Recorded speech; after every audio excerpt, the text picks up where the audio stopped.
안녕하세요. 누가복음 21장 두 번째 시간인데요. 오늘 본문에서 예수님께서는 장차 다가올 일을 제자들에게 말씀해 주고 있습니다. 즉 예언의 말씀을 주고 계신데요. 그래서 오늘은 본문을 들어가기에 앞서서 먼저 구약과 신약에 나오는 예언의 말씀을 우리가 어떻게 이해해야 하는가 아주 간단하게 정리하겠습니다. 가이드라인을 제시하려고 합니다.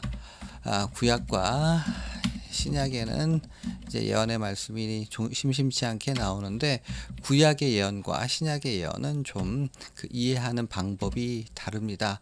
구약에 보면 창세기로부터 예언이 나오죠.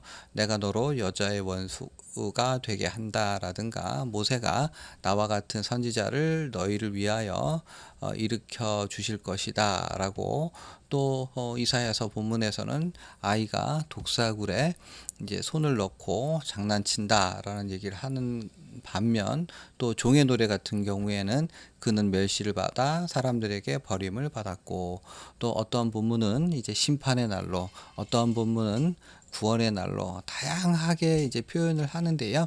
즉 구약에서는 미래를 하나의 점으로 보고 이런저런 이렇게 서로 상충되고 모순되는 것 같은 이야기를 많이 하고 있는데요.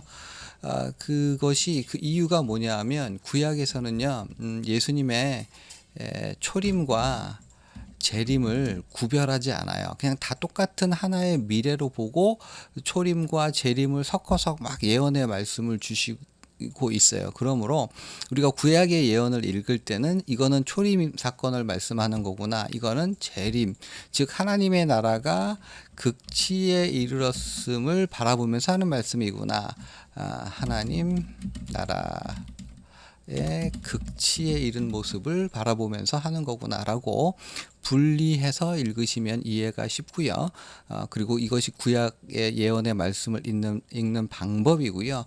뿐만 아니라 재림의 사건은 재림대로 그리고 초림에 대해서 예언해 주시는 말씀은 그대로 그 우리의 현재의 삶에 적용해 볼 수 있는 거죠. 예를 들어서 이제 종의 노래에서 예수님께서 어떠한 고난을 받으실까를 예언해 주는 말씀을 보면 그것이 이제 초림 때 이게 성취됐으니까 끝이다가 아니라 그분을 따르는 우리도 그와 같은 고난을 통해서 하나님의 영광을 드러내야 된다라고 이렇게 적용하셔야 되고요. 하나님 나라의 극치에 이른 즉 독사굴에 손을 넣어서 또 이제 해를 입지 않는다라고 하는 건 장차 다가올 머나먼 이후의 이야기가 아니라 우리는 이 세상 가운데 어떠한 해악을 입을지라도 우리의 영혼은 결코 해를 받지 않는다. 이렇게 적용해서 이해할 수 있습니다. 자, 구약 이렇게 정리가 끝났고요. 신약에서는 나오는 이제 예언의 말씀은 예수님께서 이제 사복음서에서 장차 다가올 일 그날에 대해서 말씀하시는 것, 사도 바울이 데살로니가서에서 말씀한 내용, 그리고 대표적으로 이제 계시록의 사도 요한이 이제 환상을 보는 내용 같은 것들 이렇게 찾아 생각해 볼 수 있는데요. 첫 번째로 이걸 어떻게 이해해야 될 것인가? 1차적으로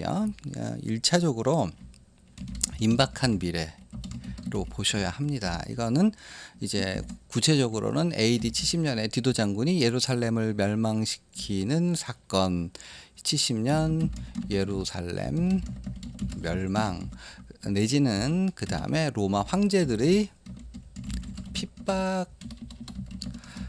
내다보면서 예수님께서 제자들과 초대교회 성도들을 향해서 이제 너희가 대비할 것을 말씀하시는 걸로 이해하셔야 됩니다. 이 부분을 놓치시면 안 되는 거예요. 분명히 임박한 미래를 바라보면서 너희는 앞으로 이러한 일을 당할 거야 라고 하면서 대비하고 마음 준비하고 기도 준비할 것을 그들을 위해서 말씀하신 거라고 그렇게 이해해야 하고요. 그리고 그 다음에 이제 두 번째는 이 임박한 미래뿐만 아니라 그 뒤에 오는 수많은 성도들의 삶에 모든 일반적인 성도들의 삶에 일어날 그들을 위한 일반적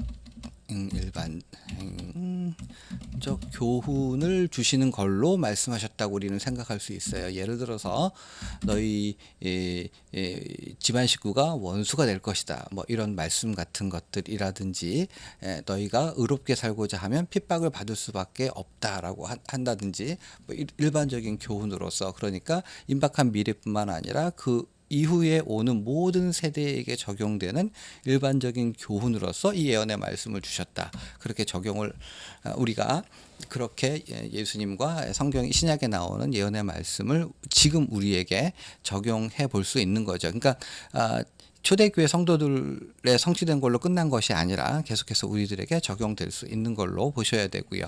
마지막 세 번째가 좀 어렵습니다만 재림시 이게 이제 말도 많고 탈도 많고 이제 이 많은 사람들이 이거 가지고 이제 논쟁을 하는 부분입니다. 재림시 일어날 역사적인 일들 그리고 주로 한국 교회에서 정통은 전천년설로 그래서 제가 어렸을 때 그리고 청년 때만 해도 이 전천년설을 한국 교회의 어떤 정통으로서 생각을 하고 그것을 가르쳐 왔었죠. 그런데 정작 이 개혁주의의 전통은요. 이 무천년설이 아주 정통이고요. 전천년설이 한국 교회에 자리 잡게 된 거는 우리 한국 교회에 좀 특수한 상황이 있었기 때문입니다. 그래서 일단 이 부분에 있어서는 요 재림시 일어날 역사적인 일들이라고 하는 이 교훈은 굉장히 유보적으로 한 걸음 좀 떨어져서 생각하셔야 된다라고 하는 걸 말씀드리고 싶습니다. 왜냐하면 이 부분을 가지고 이렇게 이제 있어 왔었던 한국 교회의 모든 상황들을 염두에 둘 때 이 논쟁이 생산적이지 못했어요. 그리고 좋은 어떤 열매를 맺지도 못했고요. 그러므로 지금까지의 상황을 본다면 학문적이든 아니면 한국교회에서 일어났던 여러 가지 일들을 생각할 때 전천년설이라고 할지라도 이것에 대해서 재림시 일어날 역사적인 일들이다라고 하는 이러한 견해에서는 조금 더 유보적으로 조금 더 한 걸음 떨어져서 그렇게 생각을 하시고 오히려 이 신약에 나오는 예언의 말씀들은 우리에게 적용되는 일반적인 교훈 측면을 좀 강조해서 여러분들이 생각해 주셨으면 좋겠습니다. 그렇다고 물론 이것이 틀렸다는 것이 아니라 이것이 학문적으로나 한국교회 상황에서 아주 많은 부작용이 있었기 때문에 이렇게 말씀을 드리는 거고요. 이 부분에서 이제 동의하지 않는 분들도 계실 텐데요. 그런 분들이 계시면 댓글 달아주시면 제가 열심히 연구해서 또 같이 고민해 보도록 하겠습니다. 자, 여기까지 정리가 잘 되셨으면 좋겠는데요. 이어서 오늘 해야 할 누가복음 5장 말씀 같이 이제 보시죠.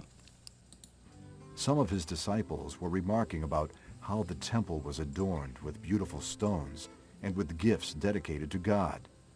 But Jesus said, 여기까지 끊어서 보겠습니다. Some of his disciples 그의 제자들의 일부가 were remarking 언급하고 있는 중이었는데요. about 뭐에 대해서요? How the temple was adorned 했습니다. 꾸며지는 거죠. 수동태 사용되어서요.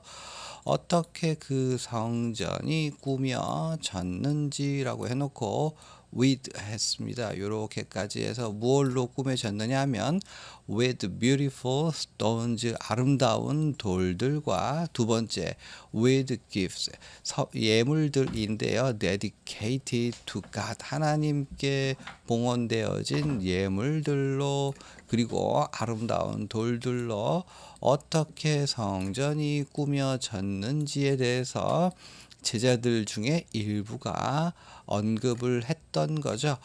그도 그럴 것이 이제 헤롯 대왕이 지은 이 성전은 당시에 모든 사람이 보기에 굉장히 아주 웅장한 성전이었기 때문입니다. 그래서 이스라엘 백성들의 자랑이기도 했던 거죠. 우와, 성전 정말 와 소리 나오지 않냐 이러면서 아주 감탄과 감동을 했었던 거죠. 그러나 예수님께서 그렇게 감탄하는 제자들에게 이렇게 말씀을 하셨습니다. for what you see here, the time will come when not one stone will be left on another. Every one of them will be thrown down. As for 못못에 대해서란 의미가 되겠죠. What you see here 여기서 너희가 보는 것에 대해서 말하자면 the time will come 그 때가 will come 올 것이야 라고 해놓고 the time에 대해서 이렇게 설명이 되어 있는 거죠. When not one stone will be left on another 했습니다. 그러니까 이게 부정문이 부정어가 이렇게 앞에 나왔어요. One stone will be left. 하나의 돌도 will not be left. 남겨지지 않을 거야. 어디에? On another. 다른 돌 위에 하나의 돌도 will be left. 남겨지지 않을 거야. 모든 것인데 그들의 모든 것 하나하나가 every one of them 그들의 모든 것들이 다 will be thrown down 했으니까 이게 이제 패대기 쳐질 거야 정도의 의미가 되겠죠. 이게 던져지게 될 거야. 그러니까 완전히 파괴될 거다라고 예수님께서 말씀하셨고요. 근데 실제로 이제 이 예루살렘 성전 안에는 금이 많이 있다 이런 소문이 돌아서 로마 병정들이 이 예루살렘 성전을 함락시켰을 때 하나하나 깨트리면서 그 안에 금이 들어있지 않는지를 확인했다라고 하는 말이 있죠. 그 말이 사실이라고 한다면 문자적으로 성취된 건데요. 사실 문자적으로 성취된 것이 중요한 것은 아닙니다. 왜냐하면 이 예수님의 말씀은 과장법적인 표현으로 볼 수 있기 때문에 그러니까 완전히 이것이 회파될 것을 표현하는 것 어떤 수사적인 표현으로도 볼 수 있고 실제적으로 그렇게 될 것을 예언한 거로도 볼 수 있어요. 어느 쪽이든 문제는 없으니까 그런 작구 자체에 너무 집착하지 않으셨으면 좋겠습니다. 자, 계속해서 Teacher, They asked. when will these things happen? And what will be the sign that they are about to take place? He replied, Watch out that you are not deceived. For many will come in my name claiming, I am he, and the time is near. Do not follow them. 여기까지요. Teacher, they asked. 제자들이 선생님께 물어본 거죠. When will these things happen?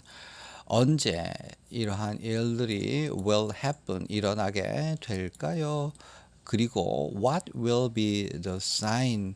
그 사인 표징은 무엇이 될까요? 라고 해놓고 그 표징에 대해서 they are about to be about to 막 뭐뭐 일어나려고 하는 거죠. 가까운 미래를 나타내는 표현 be about to take place 일어나게 되는 그러니까 그것들이 막 일어나려고 하는 그 표징은 무엇이 되겠습니까? 그러자 예수님의 대답은요. Watch out 조심하렴.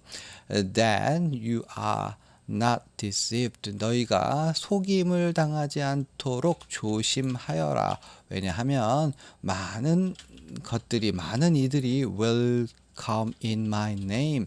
나의 이름으로 올 것이며 그 주장을 하는데 분사구문이요. I am he. 내가 그다라고 주장을 하면서 많은 사람들이 나의 이름으로 올 것이고 the time is here. 그때가 가깝다. Do not follow them. 그러니까 예수님을 흉내내는 사람들이 예수님의 자리에 서서 내가 그때가 가깝다라고 현혹시키는 일들이 많이 있을 텐데 do not follow them. 그들을 따르지 말아라. 지금으로 우리가 적용을 하게 되면 예수님의 자리에 있는 것 최고의 권위를 우리에게 가지는 것에 대해서 진짜 우리의 넘버원이 예수님이신지 아니면 그 다른 것이 예수님의 자리에 있는지 우리가 지금 생각해 볼 수 있겠지요. 자, 여기까지고요. 다음 시간에 9절부터 좀 빨리 나가도록 하겠습니다. 수고하셨습니다.